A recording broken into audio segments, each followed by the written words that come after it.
नमस्कार, जय श्री कृष्णा। पिछले अध्याय में भगवान ने आत्मा का ज्ञान दिया और कर्म का सिद्धांत बताया, लेकिन अर्जुन के मन में अभी भी एक प्रश्न शेष था। यदि ज्ञान श्रेष्ठ है तो फिर कर्म क्यों? यहीं से आरंभ होता है कर्म योग। ज्यायसी चेति कर्मण्यस्ते मता बुद्धिर्जनार्दन।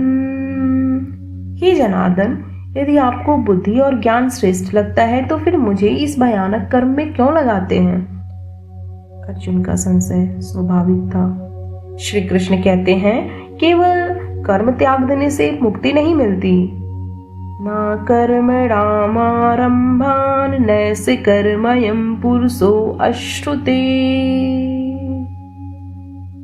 कर्म को छोड़े बिना कोई निष्कर्म नहीं हो सकता। जीवन में निष्क्रिय रहना संभव ही नहीं। प्रकृति हमें कर्म करने को बाध्य करती है। कोई भी व्यक्ति एक क्षण भी बिना कर्म के नहीं रह सकता। इसलिए प्रश्न यह नहीं कर्म करना है या नहीं, प्रश्न तो यह है कर्म किस भाव से करना है। श्री कृष्ण कर्म का रहस्य बताते हैं।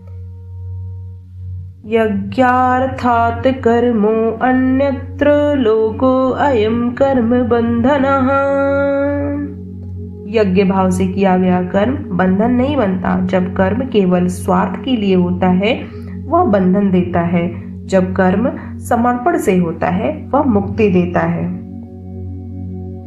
स्वार्थ से जो कर्म करे बंधन में उलझे जाए, समर्पण से जो कर्म करे वही मुक्ति कहलाए।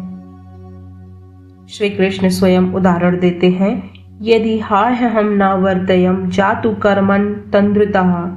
यदि मैं कर्म ना करूं तो लोग भी कर्म करना छोड़ देंगे। श्रेष्ठ व्यक्ति जैसा आचरण करता है समाज वैसा ही अनुसरण करता है। अर्जुन पूछते हैं, मनुष्य पाप की ओर क्यों आकर्षित होता है? काम एष क्रोध एष रजोगुण समुद्धवः। काम और क्रोध मनुष्य के शत्रु हैं। इन्हें बुद्धि से नियंत्रित करना ही सच्चा कर्म योग है। जब कर्म कर्तव्य बन जाए और कर्तव्य पूजा बन जाए, जब स्वार्थ शांत हो जाए और समर्पण जाग जाए, तभी कर्म योग बनता है। अगले अध्याय में भगवान बताएंगे ज्ञान और कर्म के दिव्य रहस्य को, कर्म की परंपरा कैसे चली और अवतार का उद्देश्य क्या है। अब आरंभ होगा ज्ञान कर्म संन्यास योग। जय श्री कृष्ण।